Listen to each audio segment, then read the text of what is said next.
Hey, we are live here this morning. Mark Hunter, the Sales Hunter. This is the Sales Hunter podcast. Mike Weinberg. Mike, you've never looked better. Good I'm not morning. sure I've ever been closer to you, Mark, in the way we have this video set up. What's going on this morning? Happy Tuesday.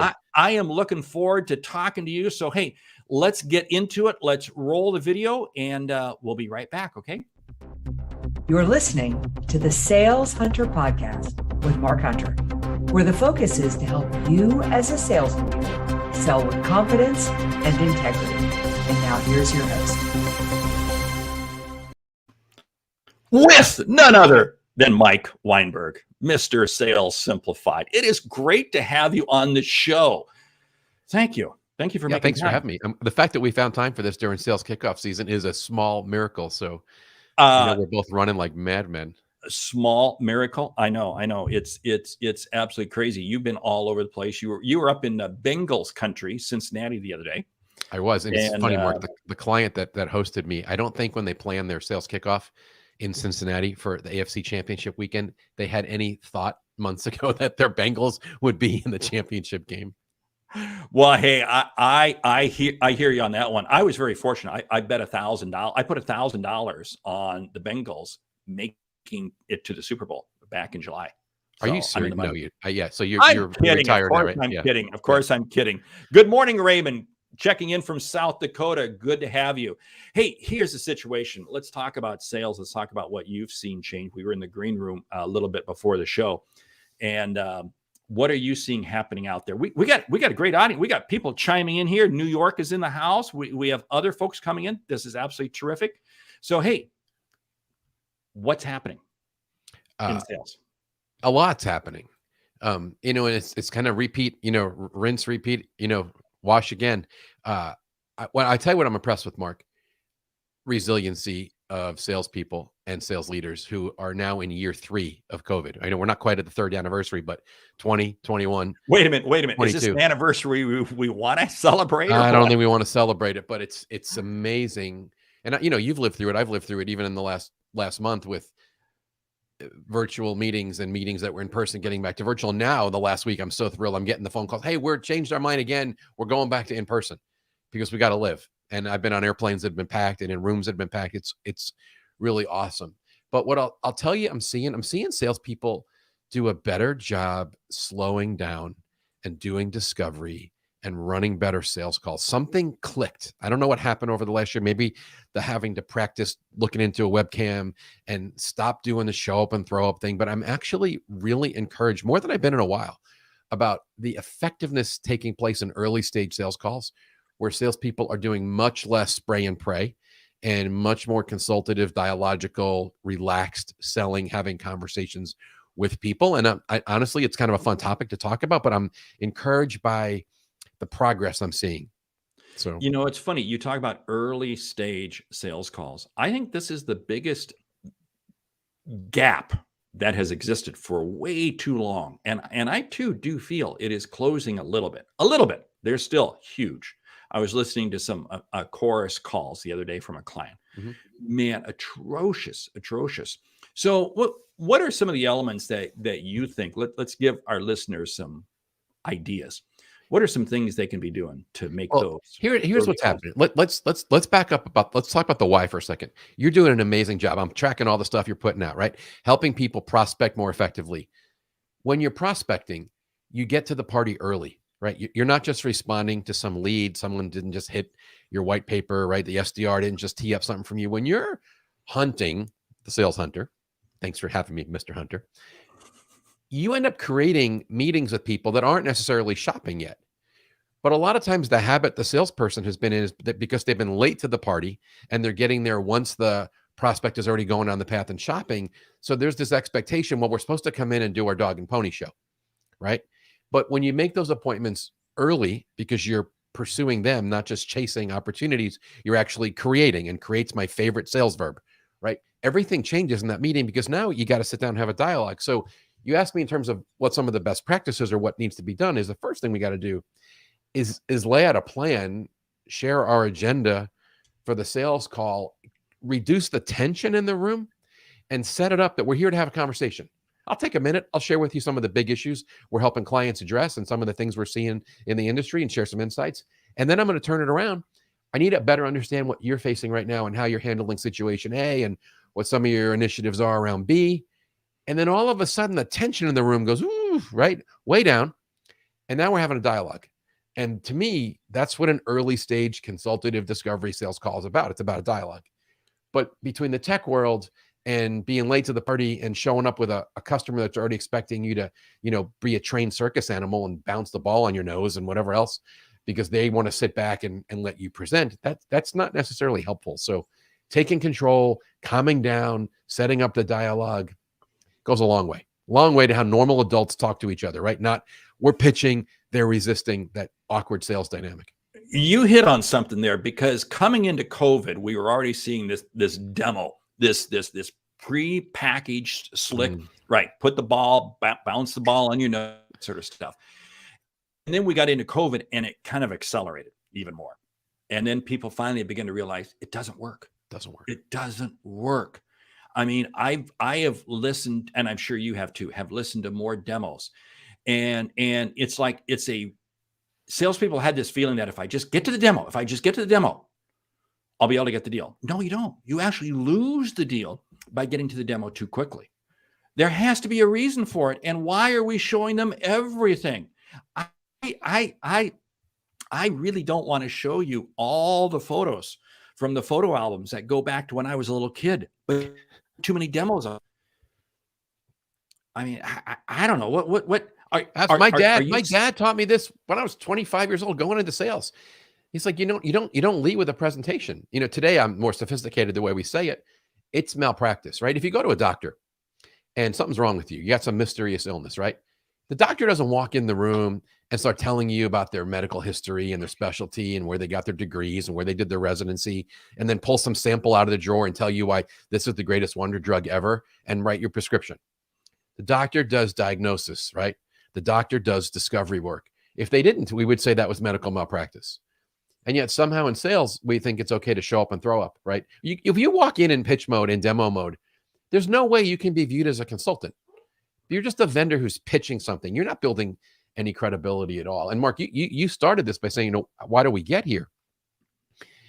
I think what COVID and virtual selling helped us understand is that this tool, which traditionally, go back pre-COVID, this online meeting was traditionally used simply for online demos and presentations. So I think the habit was going in, if we're using this, if I'm going into the camera, clearly they're expecting me to do the pitch, right? This is not a dialogical tool. This is a tool where I'm going to put out information.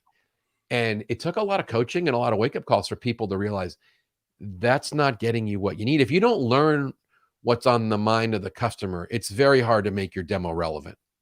My dad would say, I could come in and present to you for 9 hours, but that's ridiculous, right? Like, why don't you tell me what's going on in your world so I can make the next 40 minutes as relevant and compelling as possible for you, so we talk about what matters. And really, that's the trick, right? You got to lead with discovery. Yeah. The Merriam and Weinberg dictionary has come out with a new word, dialogical. I just love that term. So I'll be looking for it in my next Merriam and Weinberg dictionary. So some real intellectual pastor in my life used to use that phrase, and somehow I picked it up and insert it here once in a while. Well, it's really good. And of course, I did catch you on another line that you love to use, and that's the whole doctor terms of prescription malpractice. Because again, you've been talking about that for a long time. But that's what the essence of the early stage sales call is all about. It's to develop a relationship. And I believe when I can do this, and you talk about how that just, people calm down. That's when you get the truth out. If you wait until you're in negotiation phase to try to get to the truth, it's going to be a bold-faced lie. That's right. We literally speed up the sales process when we slow down the beginning phase. Mark, say that again. I must have said that 50 times in the last month to people. And we have friends, right? Whether you're reading Anthony's The Lost Art of Closing, or I've been quoting Mahan Khalsa from 23 years ago, the book Let's Get Real or Let's Not Play. I think that's where I first heard that line. Slow down to speed up. And you skip these steps. You don't do good discovery. You don't meet the stakeholders. You don't really understand the compelling needs. Dave Curlin, baseline selling. You don't do that stuff early on. You're screwed. I mean, Oh, but plus you're not building an ROI case. If you don't understand what's going on in their world, you can't tailor the right proposal. Your demo misses because you don't make the connection. Your presentation misses because you're not making the connection between what matters to them and what you're trying to sell.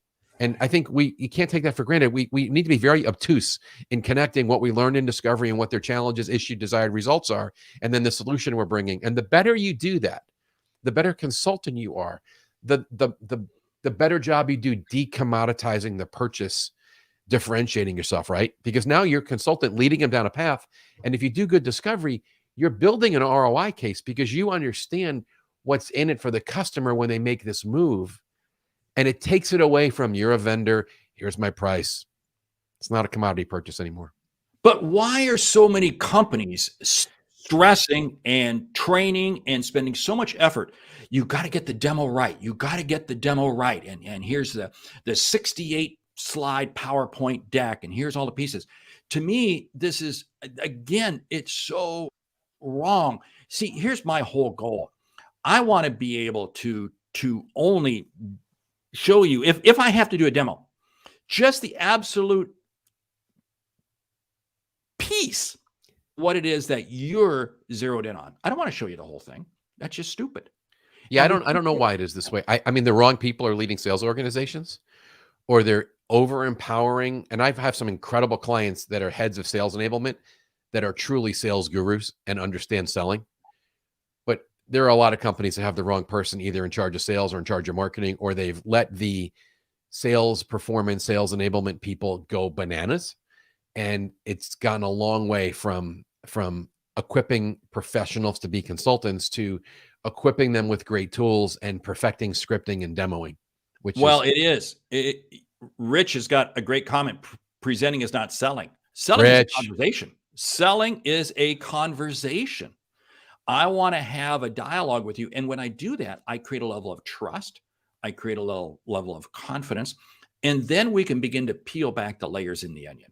Yeah, you and look really- totally different. You look totally different than your competitors because you're changing. This is one of my biggest frustrations. You're changing the focus of the relationship, of the sales call, of the relationship, even of the presentation in a later stage, where it's not about you and your company and your offering. It's about the client and their desired future state and what's in it for them and your understanding. And if you don't do good discovery on the front end, you can't make that connection later. And then it becomes a beauty pageant, not who's more likable, who's more relational, who cared enough to understand our situation. You hit on another word, future state. I am amazed at the number of salespeople who never really explore a future state. They stay in present state with the customer. And then they wonder why the customer says, I got to go out and find some other, I got to go look at some other options. I got to look at some other ideas because you never helped uncover for them future state. Again, it's, I don't know. They're scared. People are salespeople. This is what I've observed for a decade. When you're not comfortable or you're nervous, you're not confident, you just default to pitching. You've got some memorized lines, you've got some features, you've got slides, you've got a brochure. Depends what level of sophistication what you're selling. But you go to your default mode is just go pitch to the thing you've kind of practiced and you're comfortable talking about. But the moment you do that, you're a vendor. You're just a representative who's pushing forward a brochure or a slide, and you're not a business consultant. You don't have the acumen. You don't bring gravitas, right? Let's use that word, right, to the meeting. You look like a lightweight. And it's a very different conversation with a professional who can sit across the table, or even better, next to somebody, and have a dialogue about where they are and what's in the way of where they're trying to go, and talk about what does that future look like. Because if they see you as the bridge to get them to their desired future, as you represent your solution, you become invaluable to them. Like, you're not going anywhere at that point, right? Like, it's just not a pricing game. This is my partner who's going to take me from A to B. I need to get to B. This person, this professional is going to lead me down the path. They care enough to understand what's going on A and why we need to be at B, and they're going to take me there. Like, that's a very different level of sales sophistication. And together, we're going to explore, what does B look like? What does that better state look like? I've had this conversation with a couple of CROs lately. And I've said, if you go back and listen to whether you use Chorus or Gong, listen to your new salespeople. They dominate the conversation because they're working from a script. They're dominating.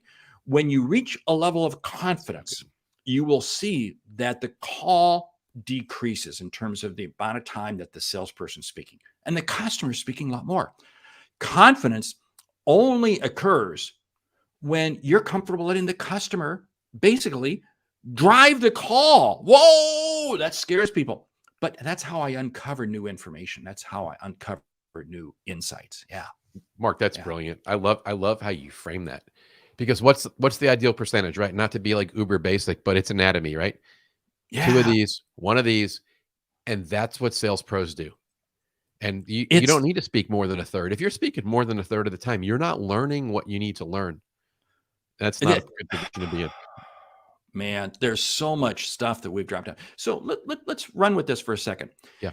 You took New Sales Simplified, your killer book that you came out with. It's been out, what now, 9 years, 8 years? I can't believe it. Yeah, this is the 9th year. It is amazing. Then you followed up with Sales Management Simplified, and then you followed it up with Sales Truth. And I still love chapter 4. You and I both know what's in chapter 4. Yeah, I don't talk about that chapter too often unless I get asked. We won't. Hey, see, you got to buy the book Sales Truth to read chapter 4. We won't say it. But there's so much knowledge that you unpack, that you share. What does it take for a salesperson to become confident? Well, you're kind. Thanks for sharing about the books. You know, Mark, and I know you feel the same way in your business. I'm amused, amazed, humbled, and honestly don't take for granted that people read my stuff or listen to the podcast or want my input. I think I'm more appreciative even the last year or so than I was early on, kind of breaking into the space, a decade or so ago. I can't believe I have the chance to do what I love and just share my feelings about sales leadership and help sales teams win more new sales. It's such a pleasure and joy to get to do what I love to do.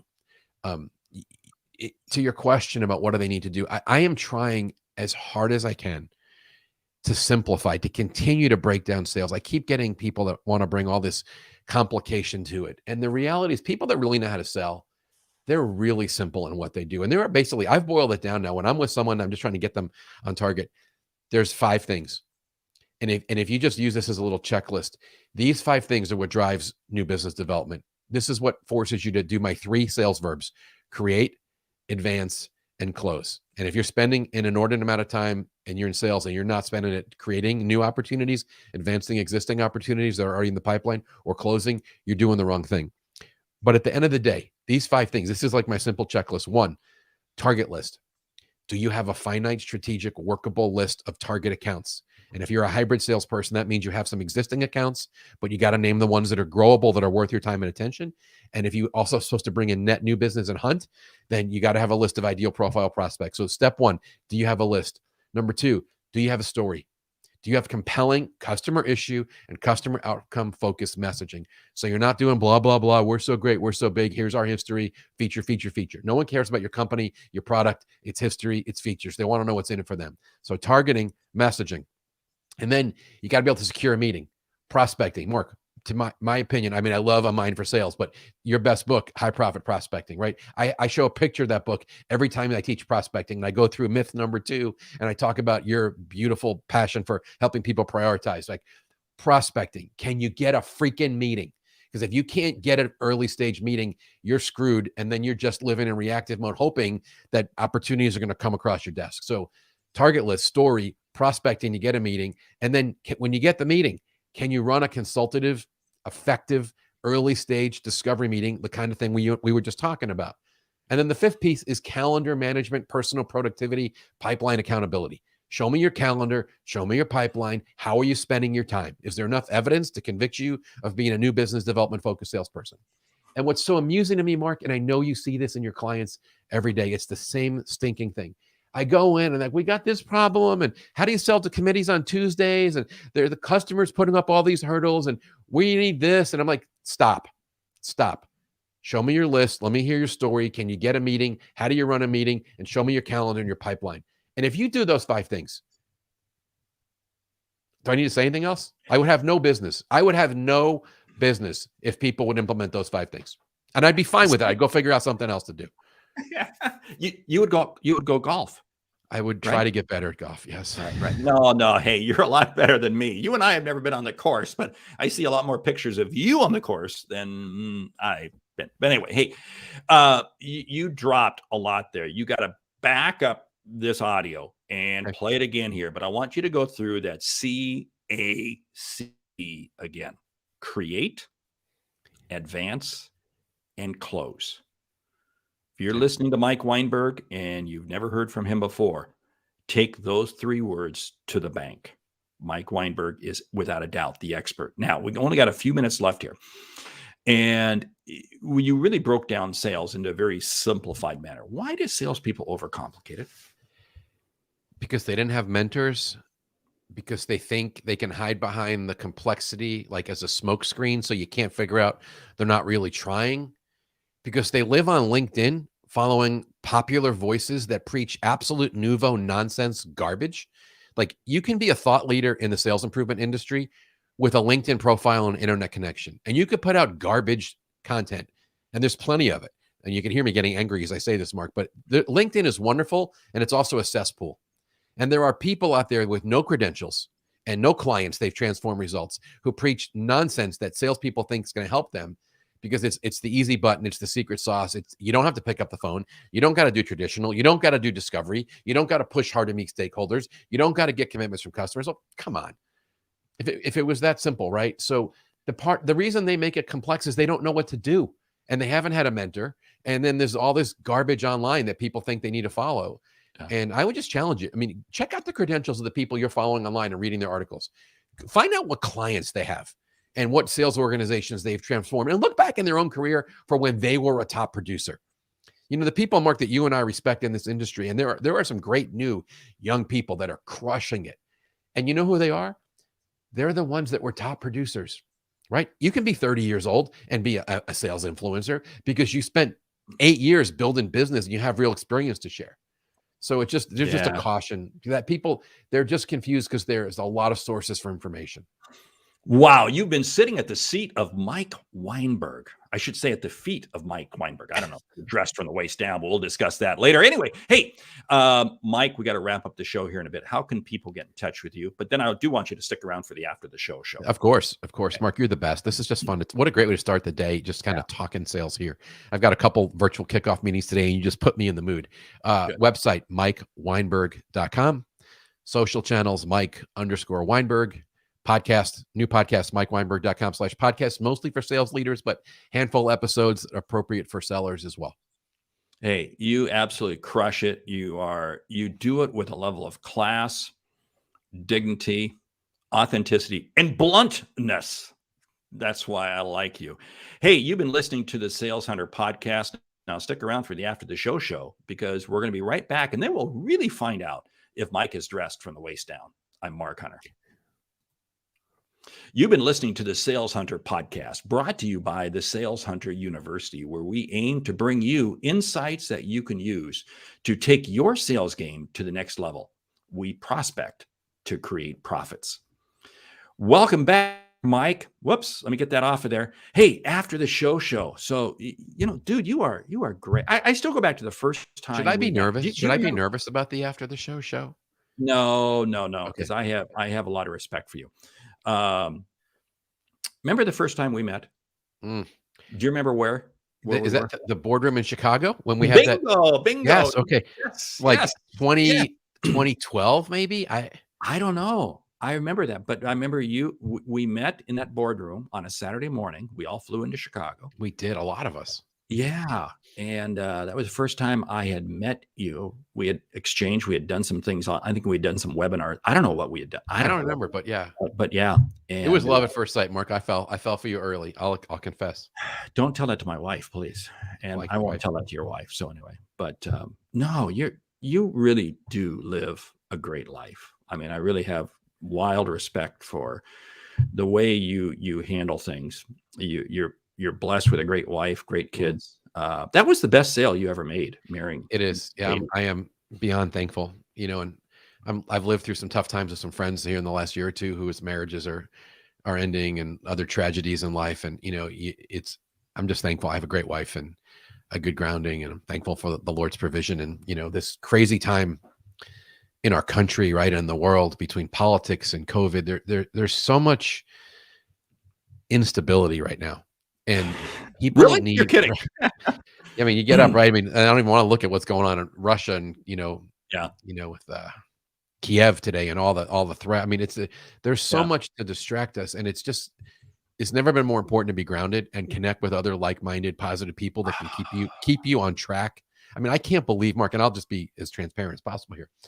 I wasn't emotionally prepared for Omicron and this next wave of the pandemic. I, like you, was so totally geared up, lots of airline tickets, and and I had gotten to the place where I'm like, oh, we're on the way back. And there was one day, I think we all had this experience. We were texting each other, about 5 or 6 of us, right, in our group. And there was this one day where, I don't know, I had 3 events postponed or switched to virtual. And I was like, can we do this? Are we going to live through this again? Like, and fortunately, it's not 2020, it's 2022, right? And people woke up quicker and dismissed some of the hysteria on the news. And executives, I have Mark, I had to say this. I have so much respect for executives who are making the bold call, right? And they're all feeling the pressure, right? Do I do my meeting in person? Do I cancel? Yep. They got people whining at them. A lot of them have decided, we're going to push through because I need the impact of having my people together. And, I'm not going to go down the path on vaccinations or anything like that, because it's not a helpful conversation publicly. But I am so encouraged. And what I think we need to be doing, all of us, whether you're in sales or you're in sales leadership, or like Mark and me, you're in this space where you have a chance to influence a lot of other people. We got to point people to truth and positivity, and we got to be supportive, because we have work to do. The economy is counting on us to do our primary job and do it well. We drive the engine. Sales is the most important job. So if you're on the front line selling, or you're the sales leader, like, you're it. And you got to protect your mind, your attitude, your heart. And I just say that I was not ready for Omicron, and I've gotten through it.